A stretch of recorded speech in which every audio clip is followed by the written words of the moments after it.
Welcome to the Slop Farm. Enjoy the video. In this video, I will explain how to replace a tire pressure sensor.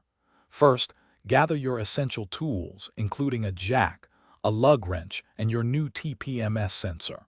Always ensure your vehicle is parked on a flat, stable surface before you begin any work for safety. Next, you'll need to completely deflate the tire you're working on to safely remove it from the wheel.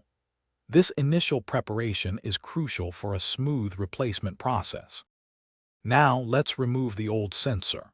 Begin by using a valve core tool to take out the valve stem, which helps release any remaining air.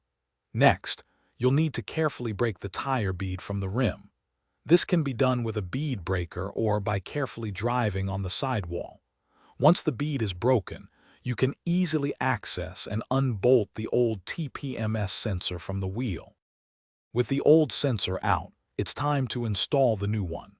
Carefully insert the new TPMS sensor into the valve stem hole, ensuring it's properly seated. Then, securely tighten the sensor nut to the manufacturer's recommended specifications to prevent any air leaks. Finally, reseat the tire bead onto the rim and inflate the tire to its correct pressure, typically around 35 psi. After installation, the TPMS system needs to relearn the new sensor. Drive your vehicle for at least 10 minutes at a speed above 20 miles per hour. The system should then automatically detect and register the new sensor. If the light persists, consult your owner's manual for specific relearn procedures.